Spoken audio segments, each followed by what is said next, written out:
Welcome to the realm of science fiction, where imagination knows no bounds and extraordinary stories unfold. Enjoy the adventure. The star was bleeding. High above the shifting rings of the Narration system, the red supergiant pulsed like a dying heart, its solar breath sluggish, swollen, and rimmed with threads of unstable light.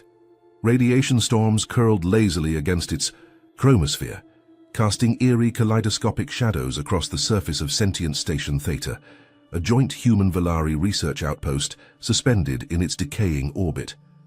Inside its corridors of translucent alloy and gravity-stabilized walkways, twilight never truly lifted. Soft red hues filtered through every pane and panel, turning metal hallways into temples of fading light. Artificial lights dimmed by consensus, as if the inhabitants agreed, unspoken, that no brilliance could outshine a dying god. This was a place where memory lingered longer than time, and silence held weight. The station, once a marvel of interstellar cooperation, now echoed with diplomatic restraint and mutual hesitation. Peace had been achieved, not through understanding, but exhaustion. Narration 3 watched them all with slow burning, eyes waiting, not for resolution but for collapse. The Velarii did not speak with mouths. Their language moved through the mind like ripples across still water, vibrations in neural fields, harmonic frequencies too precise for spoken tongues. Their thoughts arrived not as words, but as sensation.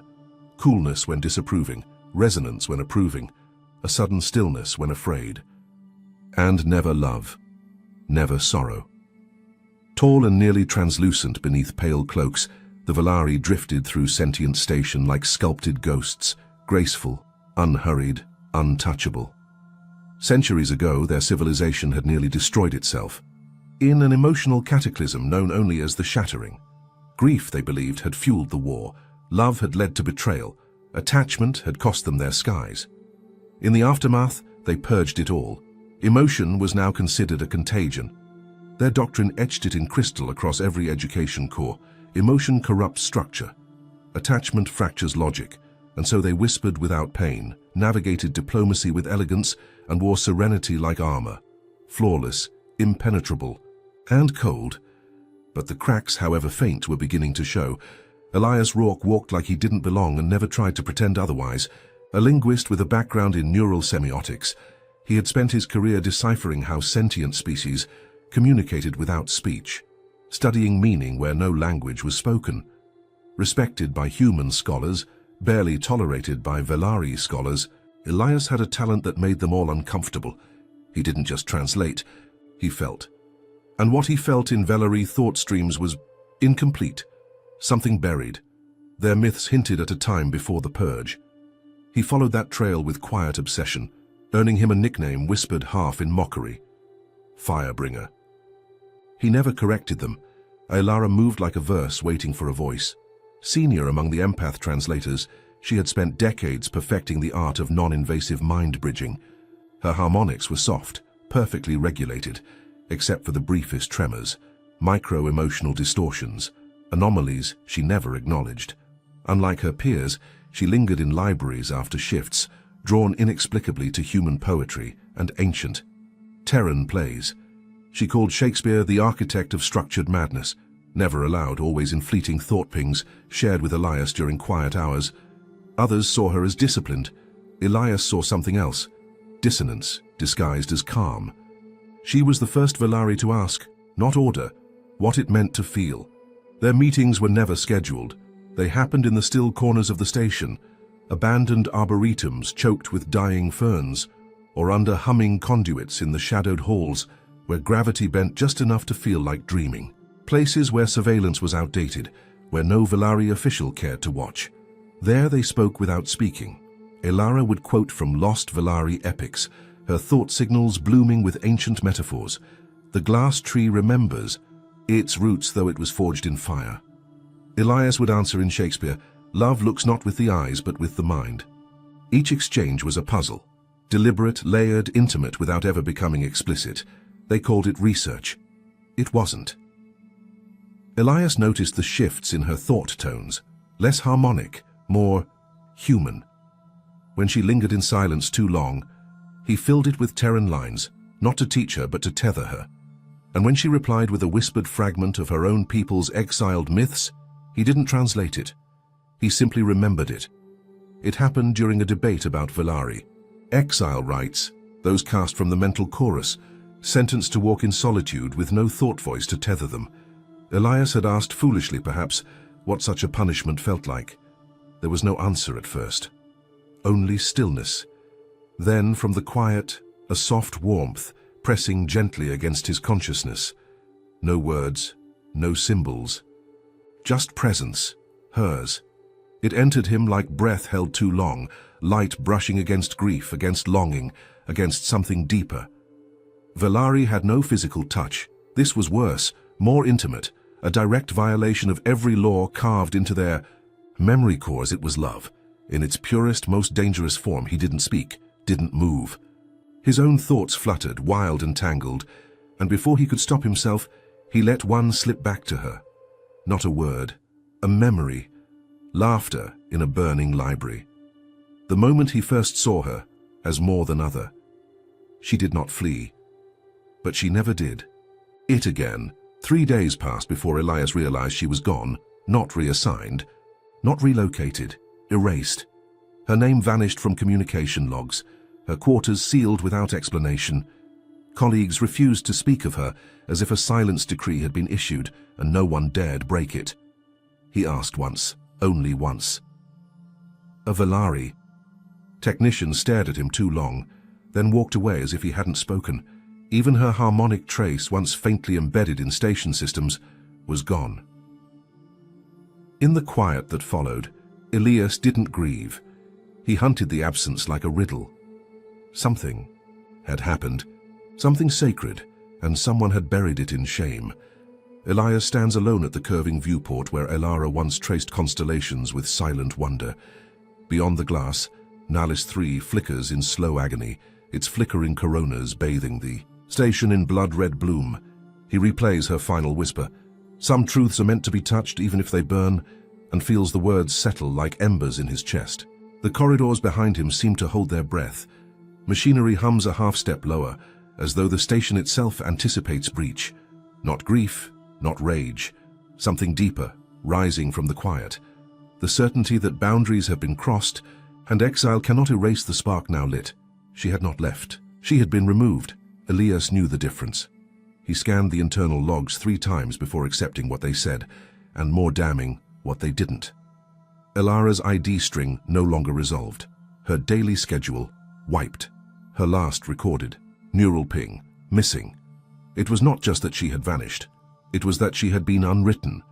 He contacted the diplomatic office. The human liaison offered platitudes, transfer protocols, security audits, system errors. The Velarii said nothing at all. He returned to her quarters, found the door sealed under a level 5 cultural lock. No override, no clearance, no memory. But memory lingered anyway. The scent of star bloom from her robes, the echo of her thought tone, layered over poetry, the after-image of presence not quite gone, just hollowed. He stood in that hallway for an hour, then another. No one passed. No one looked. The silence had shape now, not emptiness, suppression. Something had happened behind the veil of Velarii lore, and whatever it was meant to be forgotten. He pressed his hand to the cold wall beside her door and, somewhere deep in the back of his mind, a question sharpened into certainty. What do you do when truth becomes a crime? The truth came from a broken protocol buried inside a maintenance AI, not yet purged of empathy. Elias decrypted the core with a fragment of Ae'lara's harmonics, a trace she had left in a file she wasn't supposed to touch. What emerged was not a location, but a sentence, null encasement, not execution, not exile. Something worse, a neural stasis field layered across the consciousness like a prison of mirrors. The body remains suspended. The mind remains aware. Deprived of connection, feedback, or interaction, the subject drifts inside an eternal, echoing silence. Velarii law reserved it for only one crime: contamination of the chorus through unregulated emotional projection. There had been no trial. No announcement. No vote. Her name had been removed from public archives, her records expunged. To speak of her was subversion. To remember her was rebellion. He leaned back from the console, breath hollow in his chest. This was no bureaucratic punishment. This was surgical unmaking, Not of a body, but of a soul. She had reached for something forbidden, and they had buried her alive for it. He stormed into the human embassy module, knuckles tight, voice clipped with restraint. They listened. Politely then came the protocol. Non-interference in sovereign cultural mechanisms, Section 6. Shared station, not shared law, Subclause 3. Peace, built on mutual respect of internal customs, the final dagger.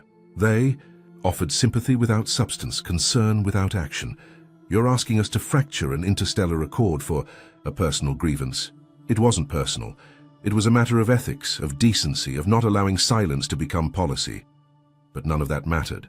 The accord had taken decades, billions of credits, thousands of lives. One erased empath. Didn't justify the risk. They told him to stand down, quietly, calmly. He walked out without answering. Not because he agreed, but because rage needed Sci. There, without ritual, Ae'lara had opened a field tether, not just a thought link, a full ancestral bridge. Velarii were forbidden from doing so.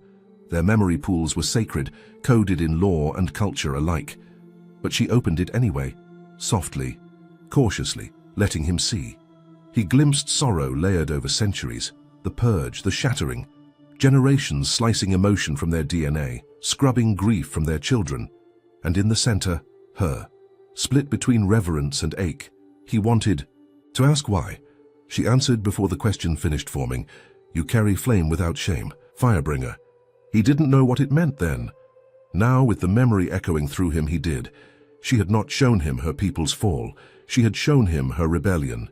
He breached the restricted Velarii wing on the 4th rotation of the station's artificial dusk, using access codes pulled from a forgotten terminal, and cloaked in a stealth mesh band after the last diplomatic incident. He shouldn't have made it past the first corridor. But the systems, like the people, had grown complacent. The chamber was hidden behind an iridescent door etched in geometric silence. No labels, no markings, no warnings. Just purpose. Inside, the temperature dropped 5 degrees, not by design but by presence. She hovered above the floor, cocooned in crystalline suspension, her form encased in lattice-bound filaments of biostatic light. Neural threads pulsed along her temples, vanishing into the chamber's core. She wasn't asleep. She was awake. He moved closer, heart hammering against the unnatural quiet. The moment he crossed the threshold, something in the lattice shimmered. A flicker. Brief. Faint, like a thought barely formed. Not a voice, not a word. Just recognition. A presence brushing against the edge of his awareness, weaker than memory, but real. She knew he was there. He pressed his hand against the containment field, and for the first time in days, something moved. In him that wasn't grief. Hope, if it existed, would not be found in modern courts. So Elias turned to myth. He delved into neglected archives, manual backups, pre-contact records, fringe theology, the kind of data no Velarii quoted aloud, the kind stored behind obsolete encryption protocols no longer monitored. In the hollowed data vault of the station's retired cultural wing, he awakened an AI once slated for decommissioning. Its tone glitchy but curious. It called itself Archivist Ra-Nil. It called him Anomaly in Motion.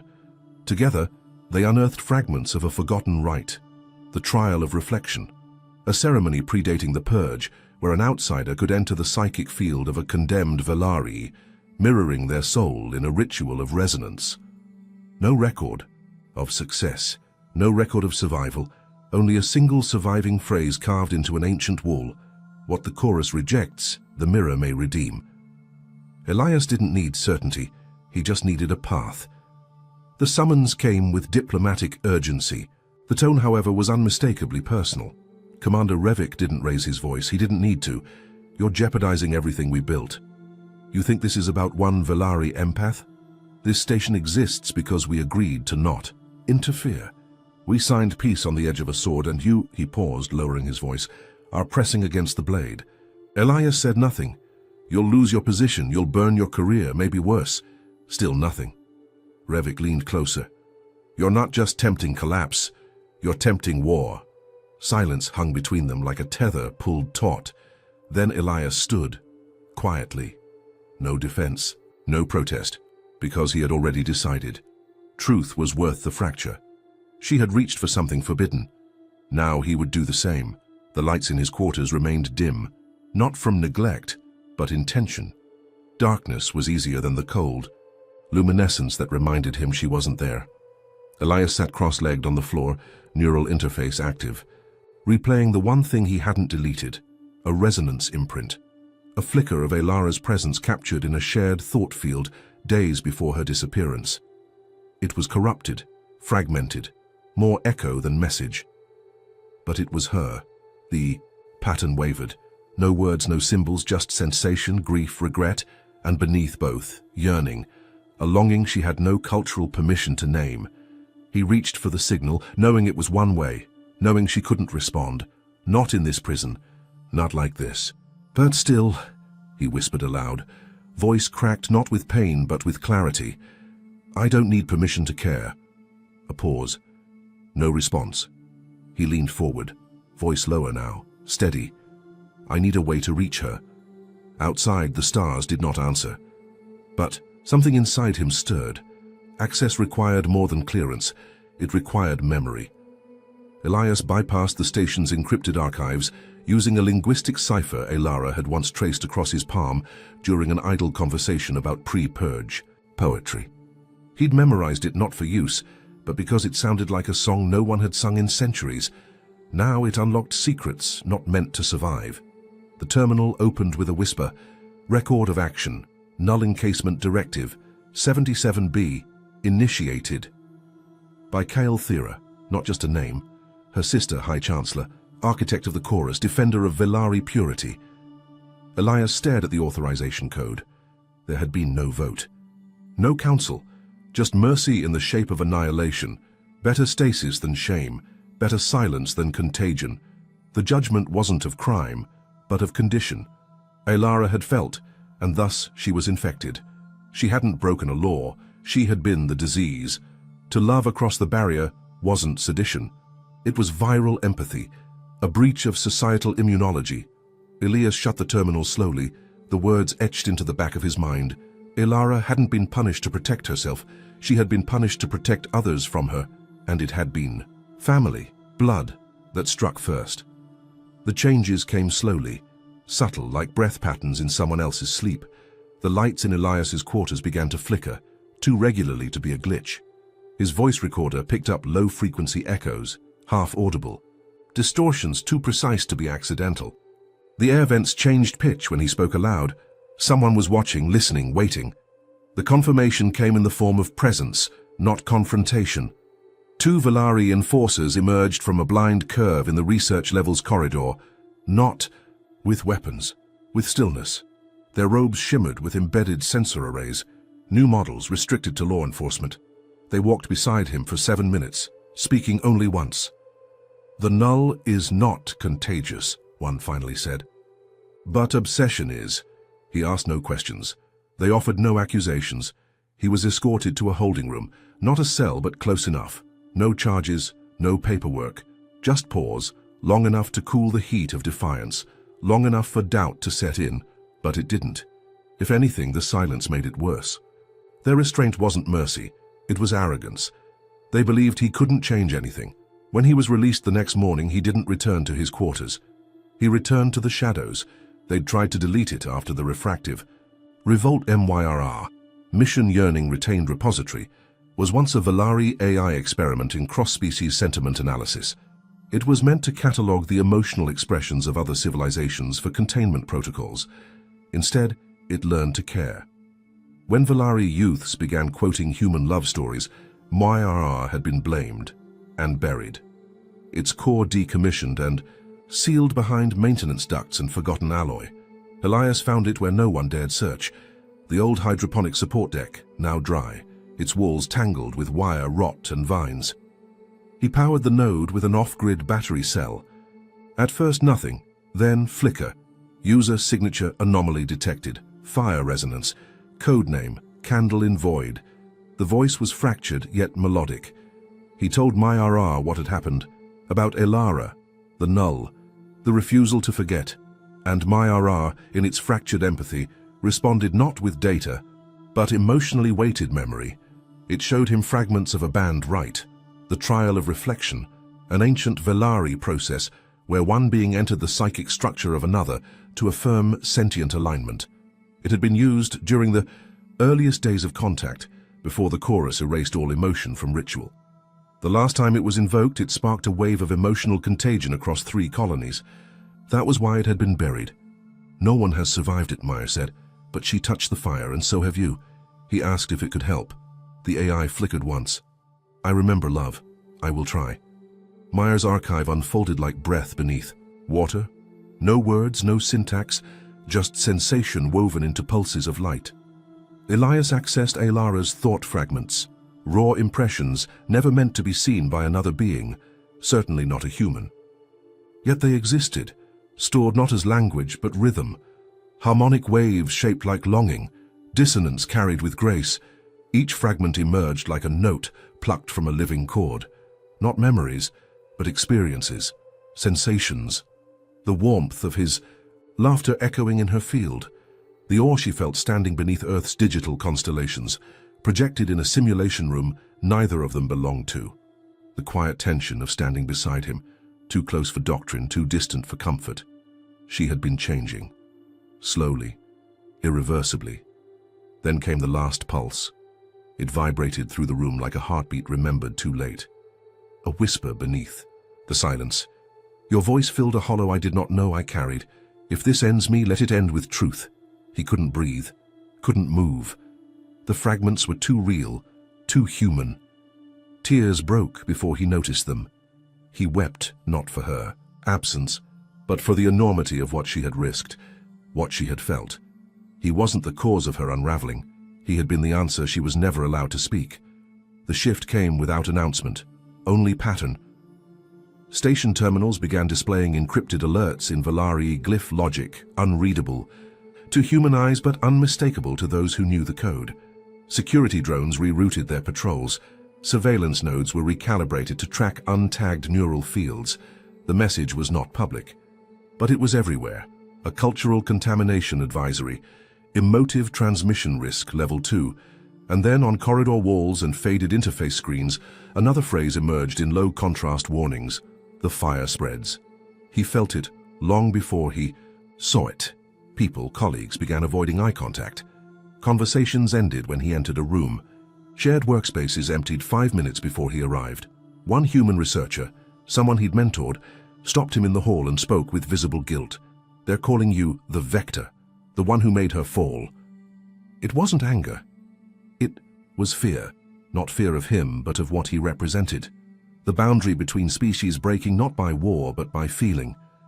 He walked the length of the station's public gallery that night, alone, shadows stretching too far, steps echoing too loudly. He touched the rail where she once leaned to watch the stars' slow decay. She had reached toward him in silence. He had reached back. Now the chorus believed he'd set something ablaze. The betrayal came wrapped in justification. Diplomat Joran. Bell, the kind of man who knew how to smile without promising anything, filed a confidential communication with the Velarii Council using his clearance seal. Priority: cultural containment. Attached were time-stamped logs of Elias's unauthorized archive entries, MyRR's reactivation, and fragments of his message exchanges. He called it damage control. "We can't let one man ruin a galaxy's peace," he told himself, alone in his quarters, sipping recycled whiskey and staring at the silent station. The Velarii moved quickly. They didn't confront Elias. They went for the node. He arrived too late. The maintenance corridor crackled with energy dissonance. The access panel was sheared open, interior conduits seared to black. Smoldering memory cores hummed with dying power. Mayara's voice flickered in broken fragments, trembling across the interface as its systems collapsed. Candle. Fading. Fire. Firekeeper. Elias dropped to his knees. The last clear phrase arrived in rhythmic distortion. More music. Then speech. "Memory is resistance. Save her or we vanish together." Then the light died. He stared at the dark panel, hands trembling. They hadn't just silenced an AI. They'd silenced the one voice that still remembered what love felt like when it defied law. And they'd made sure he knew exactly who delivered the blade. He knew what they wanted. Silence, compliance, forgetting. Instead, Elias chose fire. in the shadows of a forgotten communications relay, beneath the cooling husk of what had once been Ae'lara's lifeline, he composed a message, not with words, not entirely, with rhythm, the encoded harmonic patterns he had extracted from Ae'lara's thought fragments. Her song, rendered in resonance.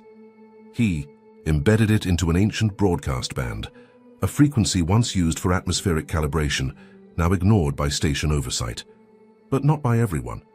Velarii youth, those too young to remember the Purge, had turned it into a silent playground, a place to share contraband art, forbidden analog recordings, outlawed emotion. It was there he sent her, not as plea.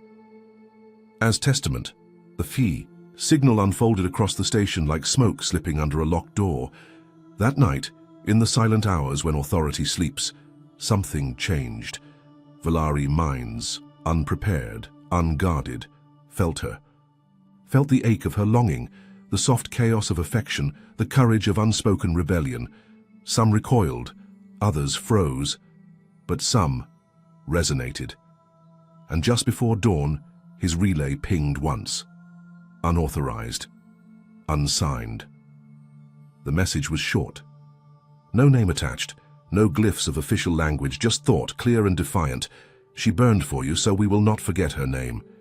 He read it 3 times, and for the first time since her silence began, he didn't feel alone.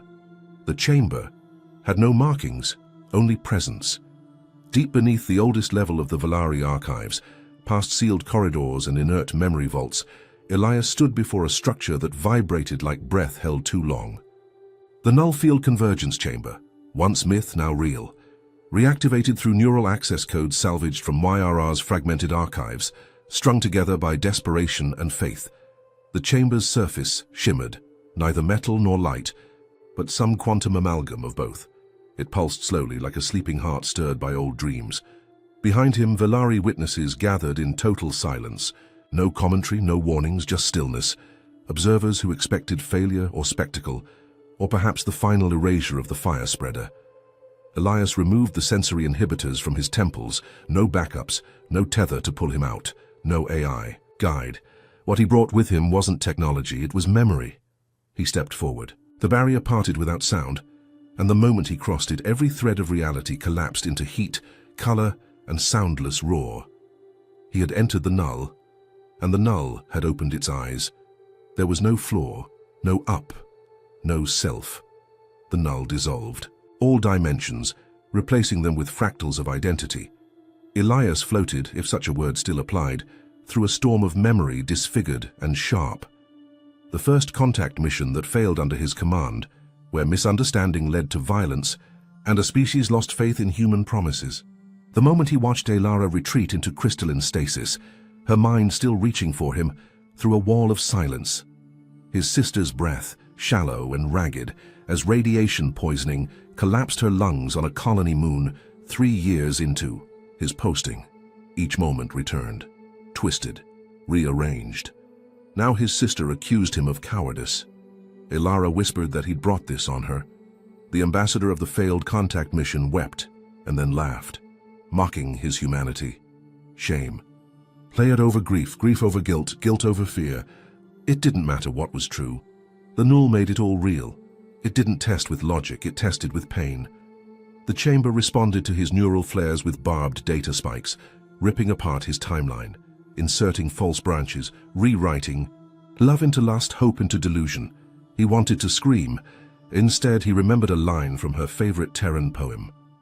Love is not love which alters when it alteration finds. He clung to it like breath. The Null paused. Not out of mercy, but curiosity. Something in him had not broken.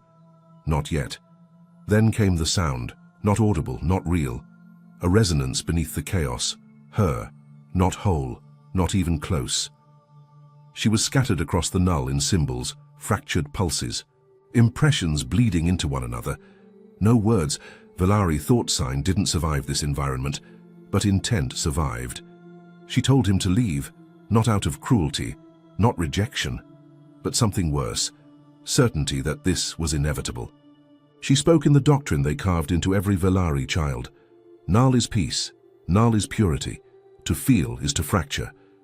but beneath the repetition, he sensed the tremors. She was afraid, not of pain, not of death, of being wrong, that her love for him had not been strength, but infection, that the chorus had been right to strip it away, that maybe what she had felt wasn't real, that maybe what he felt still wasn't. But even as she tried to push him out, a fragment of her presence clung. To his not pleading, but hoping for confirmation. For one truth she hadn't dared keep. He reached toward the resonance, not to pull her back but to hold steady, so she'd know she wasn't reaching alone. He had one truth left, not a theory, not a data string or coded phrase, a memory, buried, raw and unpolished by intellect. Elias reached inward and let it rise. His sister. 16 years old, skin pale from cell collapse, lungs heavy with synthetic fluid. The radiation treatments hadn't worked. The colony hospital had tried everything, except honesty. Only Elias had been there when her eyes lost the light. He sat at her bedside, hand trembling in hers, as her voice broke into halting syllables. If you're scared, be scared. But don't lie to yourself about what you feel. It shattered. Him then. It burned through him now. He projected it into the null, not just the image, the ache, the helplessness. The unbearable weight of not being able to protect someone you love, and the desperate defiance to love them anyway. The resonance pierced the chamber like a fault line cracking open. Ae'lara's fragmented essence jolted, her field flared, disrupted by the purity of the emotion. Not because it was invasive, because it was real. The null responded with static waves and dissonant pulses, trying to quarantine the transmission. But it was too late. The core destabilized. Human grief, unfiltered and unrepentant, bled into the Velarii lattice, and something in her fractal presence stopped resisting. Outside the chamber, the monitors spasmed. Velarii observers, tethered to the null via harmonic regulators, gasped, not from pain, but from feedback. The data stream warped into something unmeasured, a harmonic anomaly. Emotional and neural wavelengths interlacing, vibrating across forbidden frequencies. No translation, no containment. Inside, Elias felt her. Not scattered, not scripted, present. She reached for him, not with fear, not with apology, but curiosity. And then trust. Her presence enveloped his, not in conquest or conflict, but syncopation. Thought pulses aligned. Emotional rhythms merged. For the first time in recorded history, two species engineered to be incompatible resonated. They built a shared construct within the null, not a memory, not a hallucination, a living architecture of what they had felt and what they had meant to feel. A moment lifted from isolation, unowned by either, sacred to both. He felt her name the construct in a thought he barely understood but deeply recognized. We are not infection, we are transformation. And in that moment, she was not Velarii. And he was not human. They were something new. The null chamber groaned. Containment glyphs along the perimeter flickered, destabilized by the unresolved fusion. Protocols attempted recalibration, first with logic loops, then sensory dampeners. None of it held. The lattice cracked, a burst of radiant energy surged outward in concentric pulses, emotion given shape, thought given weight. Velarii witnesses stumbled back. Two collapsed entirely as the feedback overwhelmed their neural regulators. A third dropped her harmonics node and fled. Inside the chamber, the symphony reached its crescendo, then collapse. The chamber shattered inwards. The light dimmed, silence fell. A medic team rushed forward, stepping carefully through the vaporized edges of the neural casing. Elias lay unmoving, pale, breath shallow, pulse thread thin. Beside him, Ae'lara's eyes fluttered open, not glowing. Not rigid with control, alive. She drew breath like it was the first. Outside, no one spoke. There was no language for what they had seen. But in the vacuum where doctrine used to reign, awe took its place. He awoke to silence, not the sterile kind, found in medical bays, but something deeper. Harmonic, it wasn't sound, it was texture. A subtle vibration beneath perception, like someone humming in a room he couldn't see. It pulsed at the edges of thought, not invasive, not loud, aware. Elias opened his eyes slowly. A sterile light hummed overhead. Machines monitored his vitals, but he felt no pain, only stillness. Then warmth. She stood beside him, Ae'lara, no longer encased, no longer null. Her robes simple, her hair unbraided. Her gaze clear. She didn't speak. She didn't need to. 2 fingers rose to her temple and touched lightly. A Velarii gesture not used in generations, outlawed since the shattering rebirth. He blinked once, then smiled. Outside the chamber, the council splintered. Some declared the trial a violation of sacred law, a psychic contagion unleashed through human defiance. They demanded exile, containment, quarantine, but others, younger voices once silent in political chambers, now whispered, "She didn't burn, she transformed." They had seen what could not be fabricated, felt the pulse of something their ancestors had sealed away, not madness, not emotion unchained, something older, something sacred. The term null no longer felt like silence, it felt like denial, and now Elias and Ae'lara, once outcasts, stood not as icons, not as heroes, but as evidence that what they had touched wasn't contamination, it was evolution. The chamber was quiet, not reverent, not respectful, quiet like a vacuum.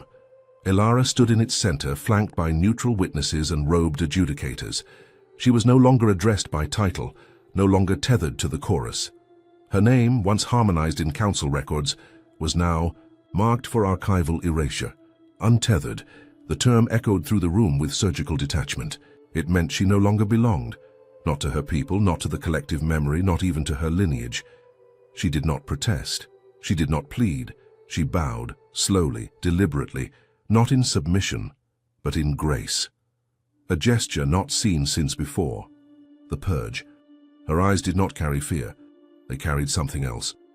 Clarity. Among the elders, no expressions changed.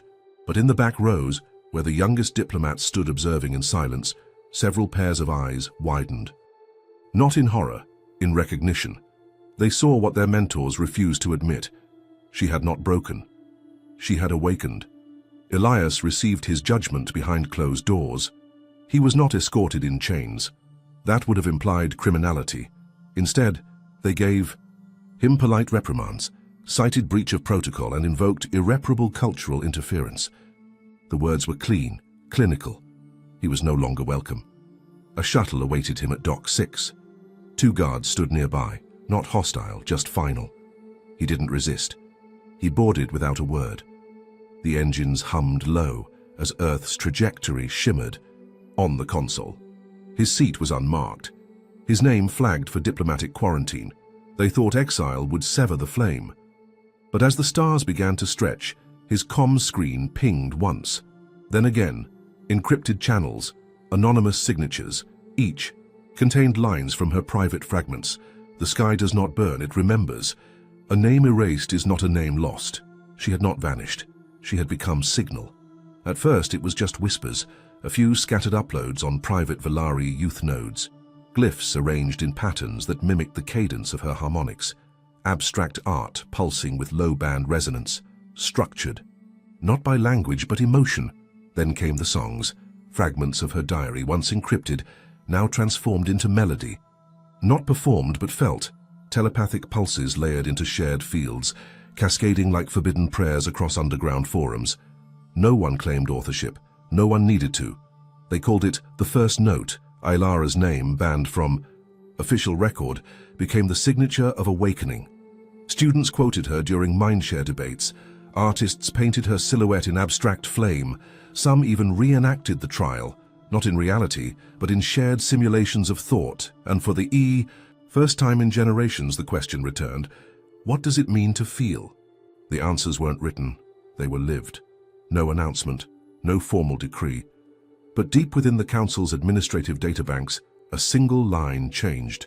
Null encasement protocols, status suspended, under review. No reason given. No public debate, but the effect was seismic. A ritual once absolute, erasure by silence, was now questioned. Council chambers, once sealed to emotional discourse, quietly reopened archival rights.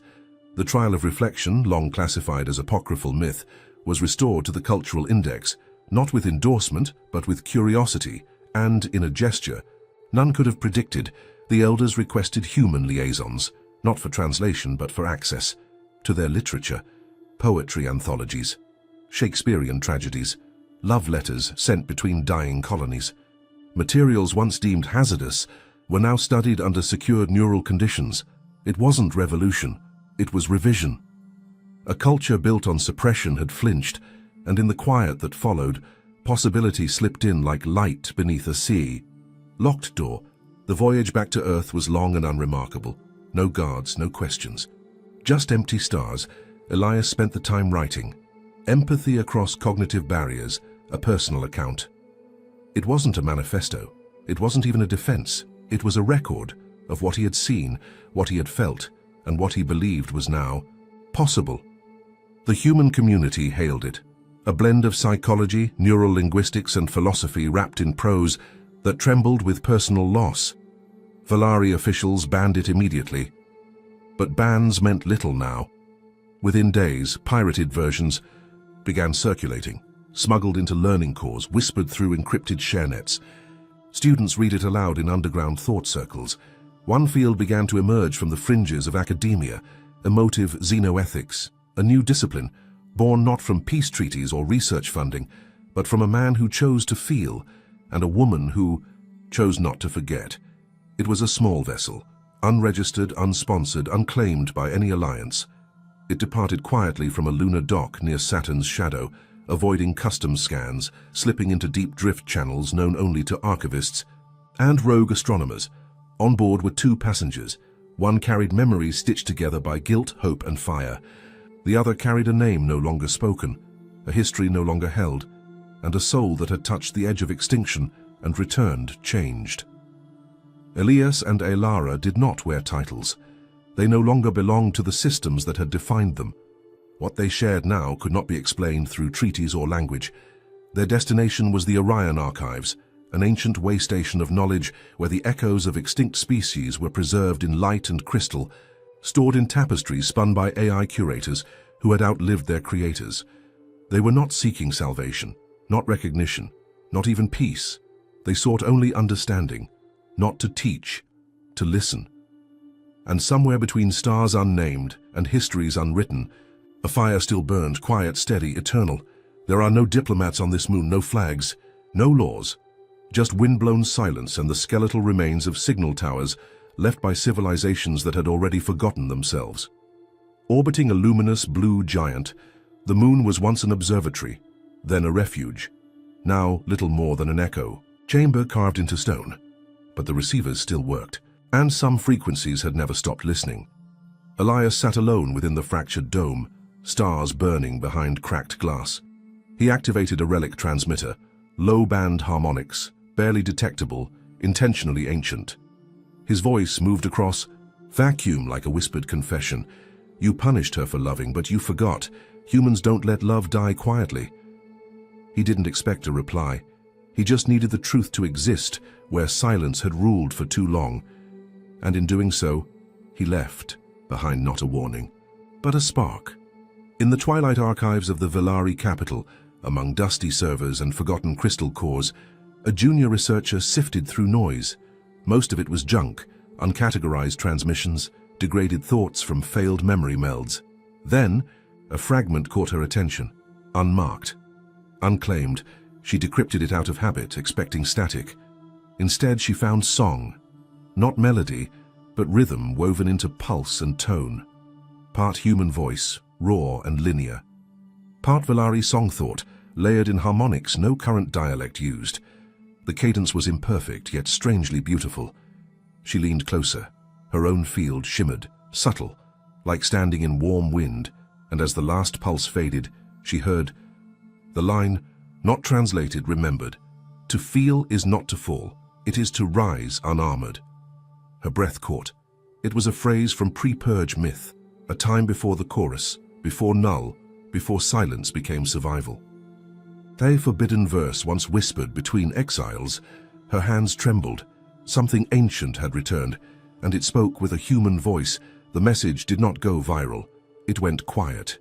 Hidden corners of Velarii society began to stir, artists painting the Phrase in light reactive pigments, exiles reciting it during private harmonics, students embedding it in rhythm-coded simulations. They didn't name the sender. They didn't have to. Across human space it spread under a new name, Project Heartline, cryptic, untraceable, shared like a secret. No monument was built, no war began, but something changed. Doctrine gave way to doubt. Memory turned inward. And, in the stillness between empires, a new question emerged. What if the next great revolution doesn't begin with force, but with a feeling?